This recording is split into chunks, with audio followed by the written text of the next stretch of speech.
नैवाहं जातु नासं न त्वं नेमे जनाधिपाः न चैव न भविष्यामः सर्वे वयमतः परम्। मधुराधिपतिर अखिलम मधुरम। ज्ञान ध्यान और प्रेम की गंगा में बहे कृष्ण के साथ। भगवान कृष्ण अर्जुन को जो समझा रहे हैं वे बातें उसके सिर के ऊपर से जा रही हैं। अब यहाँ इस बात को समझ लीजिए कि जो बात भगवान समझा रहे हैं और अर्जुन के सिर के ऊपर से जा रही है। अब गीता की वे बातें जिन्हें हम समझना चाह रहे हैं वे कैसे हमारी बुद्धि में जाएंगे। अर्जुन कोई साधारण व्यक्ति नहीं है, असाधारण व्यक्ति है, नरोत्तम है, नरश्रेष्ठ है। और उस नरश्रेष्ठ की बुद्धि में वो बातें नहीं आ रही जो भगवान कृष्ण समझाना चाह रहे हैं, उसके सिर के ऊपर से जा रही है। इसका क्या अर्थ है? इसका अर्थ है कि अर्जुन का सिर झुका हुआ है। अगर सिर के ऊपर से बातें न जाएं, ऐसी अवस्था को प्राप्त होना है तो उसको अपना सिर उठाना होगा। अब ये प्रतीकात्मक है जो मैं बात कह रहा हूँ। ये मत समझ लीजिएगा कि सच में उसका सिर झुका हुआ है, सच में भी झुका हुआ है, लेकिन यहाँ झुके होने का अर्थ क्या है कि वो कुछ समझना नहीं चाह रहा, ऐसी मनस्थिति में है।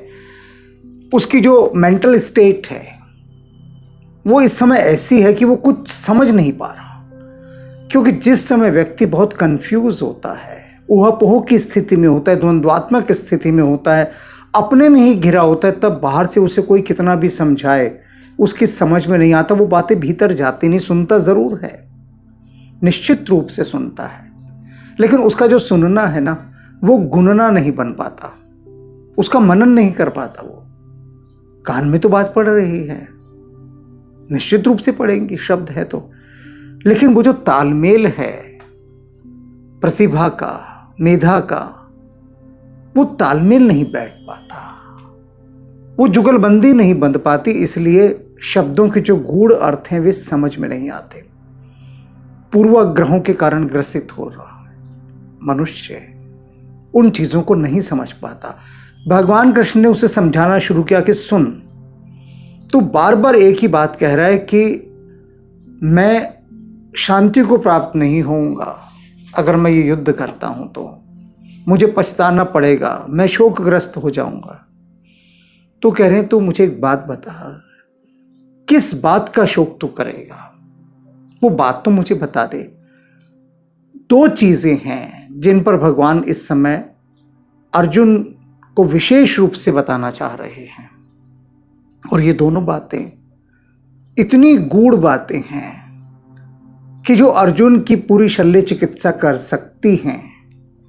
लेकिन अर्जुन इतने हाथ पैर मार रहा है कि भगवान को चिकित्सा करने ही नहीं दे रहा, क्योंकि उसकी बुद्धि मार रही है हाथ पैर। वो जो उसके ऊपर मोह के बादल छाए हुए हैं वो उसे कुछ भी सुनने समझने नहीं दे रहे। अब इस समय भगवान ने उससे क्या कहा, किसी काल में मैं नहीं था और तू नहीं था, तथा ये राजा लोग नहीं थे, यह बात नहीं है। और इसके बाद भी मैं, तू और ये राजा लोग हम सब नहीं रहेंगे, यह बात भी नहीं है। आई कुछ समझ में बात? नहीं आई ना, ये आने वाली बात भी नहीं है। बहुत सारे कहेंगे हाँ आ गई समझ में, कहने में क्या जा रहा है, आ गई समझ में। भगवान अर्जुन से कह रहे हैं कि सुन, तू कह रहा ना ये सब जो मेरे गुरु हैं, बंधु बांधव हैं, पिता माँ हैं, पिता समान हैं, ये सब मारे जाएंगे। तो कह रहे हैं तो चिंता क्यों करता है, मारे जाएंगे तो क्या तू नहीं मारेगा तो ये जीवित रहेंगे क्या? और जो सबसे बड़ी बात है, एक बात बता कि ऐसा कोई समय है कि जब मैं नहीं था, यानी मैंने जो कृष्ण के रूप में अवतार लिया, इस समय सब लोग मुझे कृष्ण के रूप में जानते हैं। तो जब मेरा जन्म नहीं हुआ था, क्या उससे पहले मैं नहीं था? और तुझे लोग अर्जुन के विषय में जानते हैं, कहते हैं ये अर्जुन है। तो जब तेरा जन्म नहीं हुआ था तो क्या तू उससे पहले नहीं था? और ये सारे राजा लोग, जितने भी ये सामने खड़े जिनको तो अपना स्वजन कह रहा है कि मेरे बंधु बांधव हैं, मेरे आत्मीय जन हैं, तो जब ये पैदा नहीं हुए थे तो क्या ये तब नहीं थे? बता नहीं थे क्या? अब अर्जुन सोच में पड़ गया, क्या बताए? बात तो सोचने वाली है। आपसे ही कोई पूछे कि भैया अरे तुम्हारा ये नाम है, लोग कहते ना जानता नहीं मैं कौन हूं। ठीक है, कौन है भैया? वो अपना नाम बताता है, मैं ये है हूं, मेरा ये पद है, मैं इसके बाप का बेटा हूं या मैं इसका बाप हूं।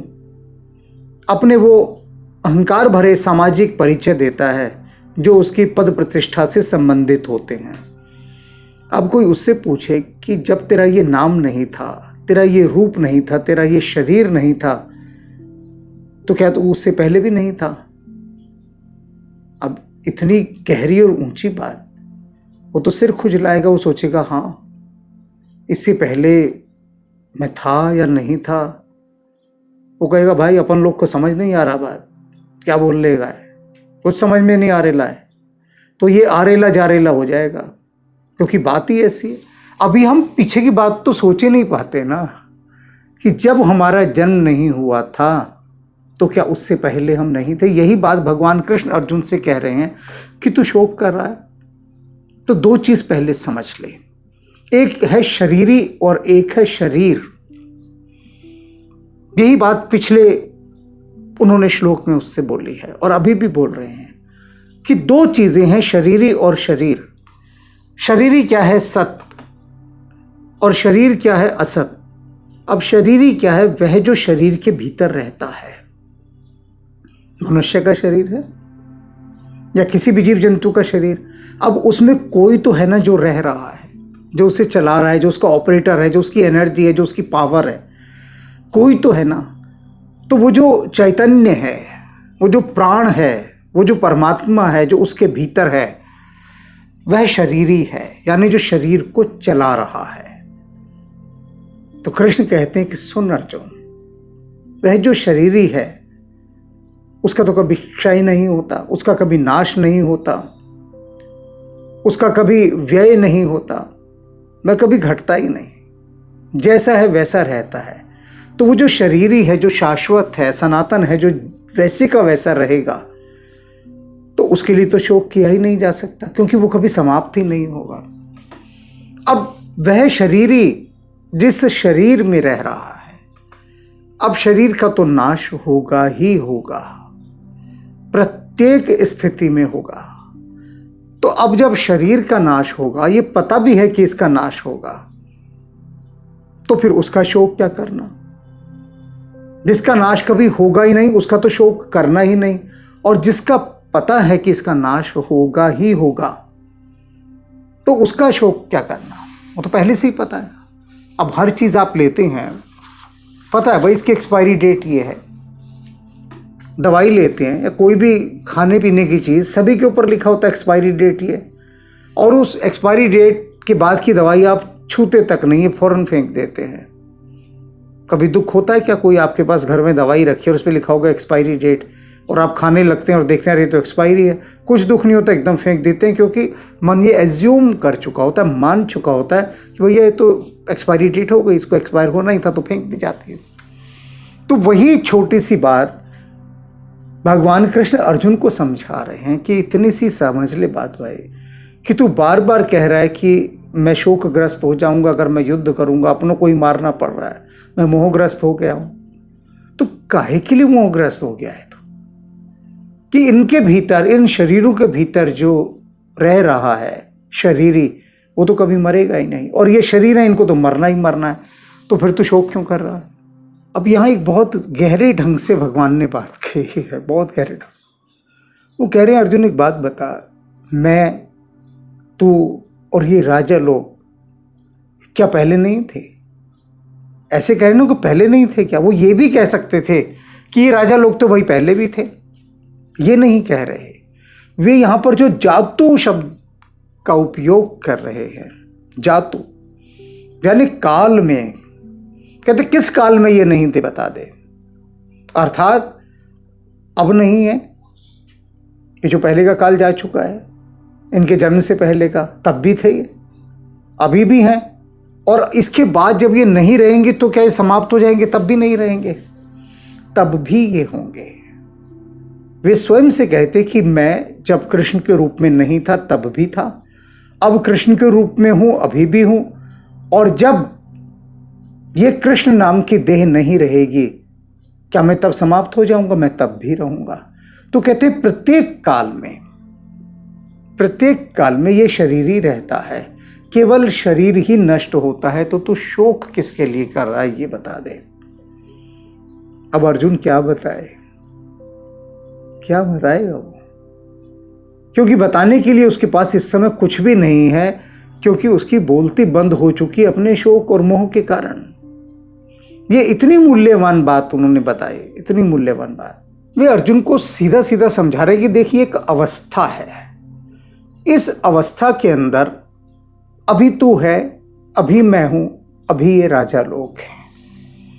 ये अवस्था सदा नहीं रहेगी, ये अवस्था बदलेगी। न मैं रहूंगा, ना तू रहेगा, ना ये राजा लोग रहेंगे। जैसे कि जब मैं नहीं था, तू नहीं था, ये राजा लोग नहीं थे, लेकिन तब भी ये थे। ऐसा कोई काल नहीं है जिस काल में ये नहीं थे। अब यहाँ पर वो उसी बात पर आ रहे हैं जो आगे वाले अध्यायों में वो बताएंगे कि ये जो शरीरी है, यानी जो आत्मा है, ये निरंतर वस्त्रों को बदल रहा है। ये जो शरीर हैं ये वस्त्र हैं। यही बात वो अभी बड़े सामान्य ढंग से उसे समझा रहे हैं, अभी गहरे अर्थों में नहीं आए, आगे आएंगे, क्योंकि वो समझ नहीं पा रहा है अर्जुन। वो यही बताना चाह रहे हैं यहाँ पर भी कि ये जो शरीरी है, यानी जो आत्मा है, ये बस वस्त्र बदलता है। ये जो शरीर हैं ये इसके वस्त्र हैं। पहले भी ये था, अभी भी है और भविष्य में भी रहेगा। तो तू इस शोक को करना छोड़ दे।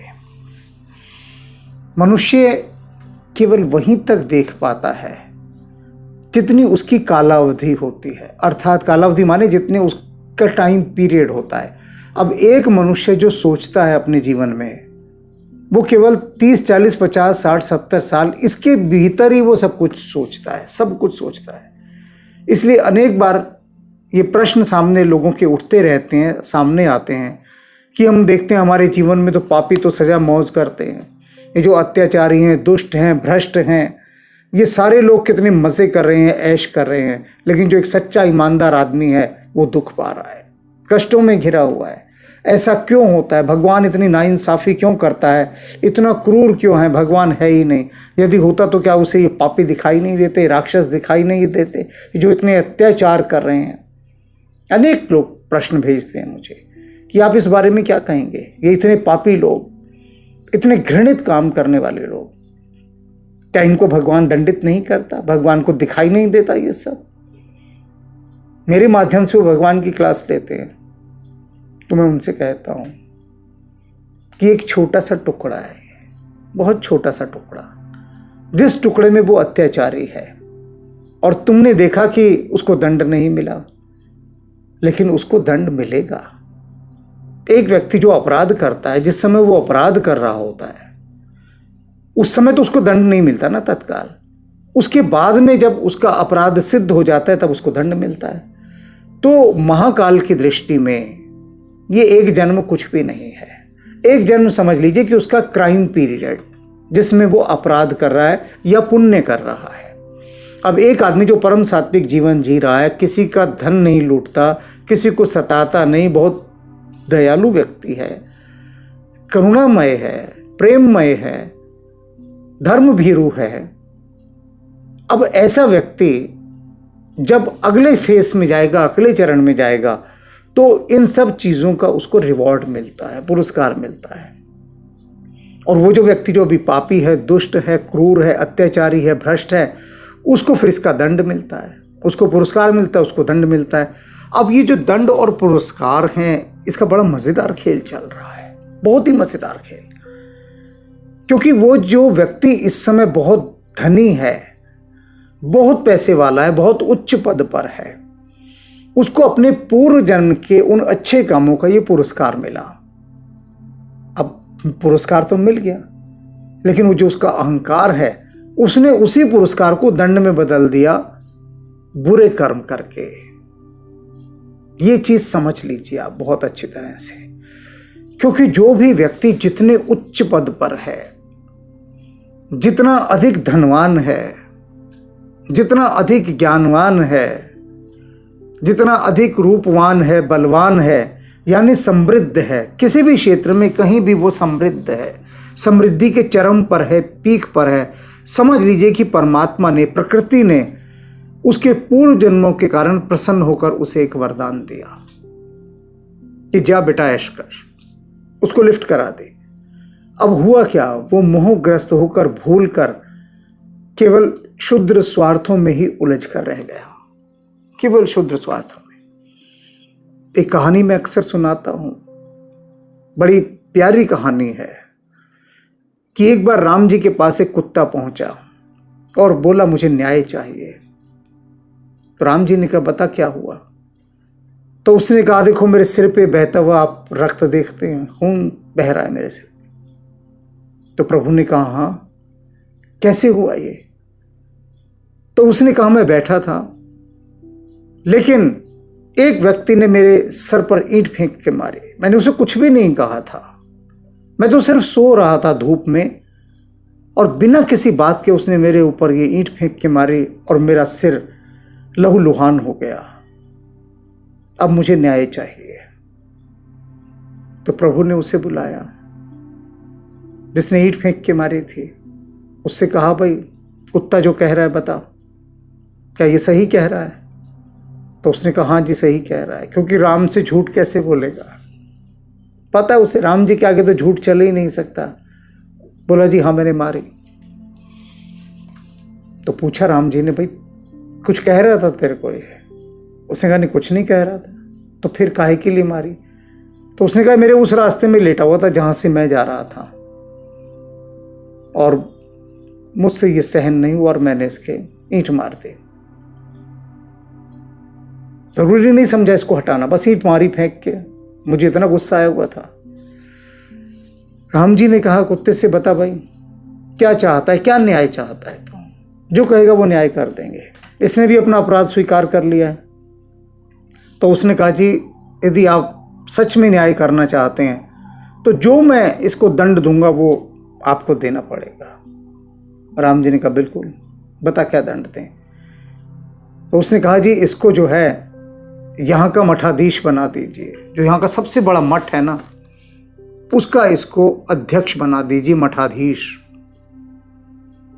अब सारा राम दरबार बड़ा हैरान, हनुमान जी भी हैरान। अभी तक तो चुपचाप बैठे थे, गर्दन घुमा के देखा कुत्ते की तरफ, समझ नहीं आया कि ये मांग क्या रहा है, दंड मांग रहा है पुरस्कार मांग रहा है। तो राम जी ने कहा कि भैया रे तू दंड मांग रहा है, इसके लिए पुरस्कार मांग रहा है, ये तो उसको पुरस्कृत कर रहा है, तो किसको यहाँ का मठाधीश बना दो। तो उसने कहा नहीं मैं दंड ही मांग रहा हूं इसके लिए। पूछा राम जी ने बता कैसे, कैसे दंड हुआ ये। तो उसने कहा जी बताता हूं, पूर्व जन्म में मैं मठाधीश था, परम अहंकारी, किसी को कुछ समझता ही नहीं था, और मैंने मठाधीश रहकर अपने पद का बहुत दुरुपयोग किया, जितना दुरुपयोग मैं कर सकता था, क्योंकि अहंकार इतना था। सब जगह मेरा ही सिक्का चलता था, मेरी बात सभी लोग मानते थे, कोई मेरे आगे बोलता नहीं था। तो मैंने अपने पद का बहुत दुरुपयोग किया, बहुत लोगों को सताया, बहुत धन लूटा, बहुत धन, बहुत चोरी की मैंने। जिस मठ का मैं अध्यक्ष था वहाँ से अकूत धन मैंने चुराया, उसका मालिक बन बैठा। और इतना अहंकार, इतना अहंकार, और उस अहंकार के कारण ही आज मुझे कुत्ते का जन्म मिला। मैं दर दर की ठोकरें खा रहा हूं, जो आता है वही लात मार के जाता है, पत्थर मारता है, भी इसने भी मारा ना। अब जब आप इसको मठाधीश बनाएंगे तो इस जैसे क्रोधी, पापी और लोभी का ये मन वहां भी रहेगा, तो ये मुझसे भी अधिक कुकर्म करेगा वहां पर, मुझसे भी अधिक पाप करेगा। तो जो ऐसा व्यक्ति जब मठाधीश बनेगा तो उसके जो पाप होंगे, उसके बाद जो आप उसे दंडित करेंगे उन पापों के कारण, वह असली दंड होगा। कैसे घुमा के दंड दिया। तो ये बात समझ लीजिए कि जो भी आज जितने भी उच्च पद पर है, जितने भी उच्च पद पर, उसको भगवान ने उसके सात्विक गुणों के कारण पुरस्कृत किया है। यही तो स्वर्ग है, और स्वर्ग कुछ नहीं है कि तुमको इतने ऊंचे सिंहासन पर ले जाकर बिठा दिया। किसके कारण? पूर्व जन्म के अच्छे कर्मों के कारण। अब क्या है, अब जब वहां बैठ गए तो वहां बैठने के बाद उन सारे पुण्यों का नाश करना आरंभ कर देता है व्यक्ति, अहंकार के कारण। क्योंकि जितने उच्च पद पर व्यक्ति होगा, यदि वो उतना ही अधिक सात्विक, पवित्र, न्यायप्रिय होगा, तो फिर तो उसकी छलांग लग जाएगी। वहां से वो देवत्व में प्रवेश कर जाएगा और देवत्व से ईश्वरत्व में चला जाएगा। और यहां पर भगवान अर्जुन को यही बात समझा रहे हैं कि ये फेस है। इस फेस माने चरण, हिस्सा, इस हिस्से में मैं हूं, तू है, ये सब राजा लोग हैं। लेकिन ऐसी बात नहीं है कि ये पहले नहीं थे और आगे नहीं होंगे। प्रत्येक काल में, जातु शब्द जो कहा कि प्रत्येक काल में ये सब होंगे, लेकिन होगा क्या? इनकी रूपाकृतियां बदलती जाएंगी। आज जो मैं हूं कृष्ण के रूप में, इससे पहले मैं किसी और नाम रूप में था और इसके बाद किसी और नाम रूप में होऊंगा। आज तू अर्जुन है, लेकिन इससे पहले तो किसी और नाम रूप में था और आगे भी किसी और नाम रूप में होगा। और इसकी प्रामाणिकता एक जगह, एक लोक कथा में आती है कि जब अभिमन्यु मारा गया, अर्जुन का बहुत प्रिय था, पुत्र था, और बड़ा अर्जुन उसके प्रति आसक्ति से भरा था, अभिमन्यु के प्रति। तो अर्जुन बड़ा शोकग्रस्त हुआ। अर्जुन ने भगवान कृष्ण से कहा कि एक बार, बस मुझे एक बार आप अभिमन्यु से मिलवा दीजिए। मैं जानता हूं आप सब कुछ कर सकते हैं, सर्वसमर्थ हैं, बस एक बार। क्योंकि भगवान अर्जुन को विराट रूप दिखा ही चुके थे और अर्जुन फिर डिप्रेशन में चला गया, फिर निराश हो गया। तो भगवान को लगा भाई ये तो बात बिगड़ जाएगी। इतनी तैयारी करी, इतनी लंबी चौड़ी उसको गीता सुनाई, इसको ठीक ठाक किया, लड़ने पर तैयार किया, और इधर ये अभिमन्यु के मरते ही ये फिर उसी फेस में एंटर कर रहा है, उसी चरण में जा रहा है निराशा के। तो इसको अभिमन्यु से मिलवाना ही होगा। तो भगवान ने कहा चल तुझे अभिमन्यु से मिलवा कर लाते हैं। और भगवान ले गए स्वर्ग में अर्जुन को। तो अर्जुन ने देखा अभिमन्यु वहां आनंदित मुद्रा में बैठा है अपना। अर्जुन दौड़ कर गया उसके पास, अभिमन्यु, अभिमन्यु, मेरे पुत्र अभिमन्यु। अभिमन्यु ने बड़े हैरान होकर ऐसे देखा जैसे पता नहीं कौन, कोई आउटसाइडर आकर छेड़ रहा हो, जैसे कोई पागल आके टकरा गया हो और कह रहा हो कि अभिमन्यु, अभिमन्यु। अभिमन्यु का, हाँ क्या बात है, कौन है आप? और ये बार बार मुझे अभिमन्यु कह कहकर क्यों तंग कर रहे हैं कौन आप? अर्जुन तो एकदम सकपका गया, बड़ा हैरान हुआ, ठेस लगी, बहुत लगनी थी। उसने तो सोचा था कि अभिमन्यु भी उछल जाएगा, रोते हुए हृदय से लग जाएगा कि पिताजी, पिताजी, और वो कहेगा पुत्र, और दोनों गले मिलकर रोएंगे। और यहां तो अभिमन्यु पूछ रहा, भाई हो कौन, अपना परिचय तो दो। हैं आ गए अभिमन्यु, अभिमन्यु, अरे हो कौन तुम? अर्जुन कहता है कि मैं तेरा पिता अर्जुन और तू मेरा पुत्र अभिमन्यु। अभिमन्यु कहता है, अरे अब से पहले न जाने कितनी बार मैं तुम्हारा पिता बना हूं, तुम मेरे कितनी बार पुत्र बने हो।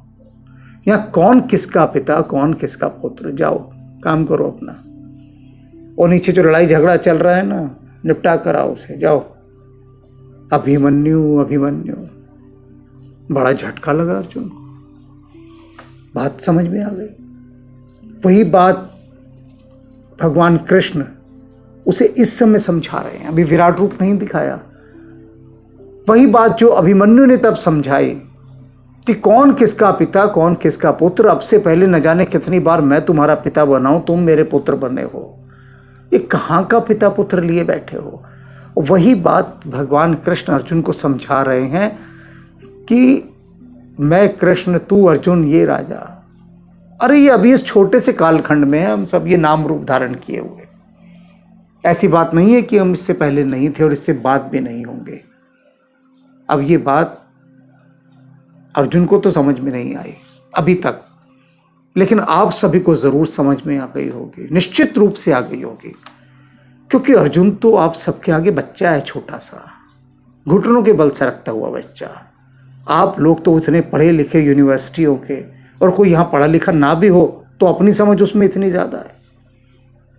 ये अर्जुन तो आप लोगों के आगे कुछ भी नहीं है, कुछ भी। तो ये जो आप लोगों की बात समझ में आ गई है ना, इसको फिर से समझना और समझते ही रहना, क्योंकि अभी समझ की बहुत सारी बातें हैं जो भगवान कृष्ण समझाएंगे। समझने का ये सफर अभी जारी है, अभी खत्म नहीं हुआ, अभी तो शुरू ही हुआ है। अभी तो नंबरिंग चल रही है, फिल्म तो अभी शुरू होनी बाकी है। अभी तो बताया जा रहा है नंबरिंग में कौन कौन एक्टर हैं, कौन कौन डायरेक्टर हैं, कौन फोटोग्राफी वाला है, कौन फाइट डायरेक्टर है। अभी तो ये सब बताया जा रहा है। तभी तो वो कह रहे हैं कौन सा काल ऐसा है जब मैं नहीं था, तू नहीं था, ये नहीं थे, और कब नहीं होंगे। तो जरा इसी पहेली में थोड़ा सा घूमिए तो थोड़ा सा मन और मस्तिष्क तरोताजा होगा, हृदय के कुछ द्वार झरों के खुलेंगे। राम राम।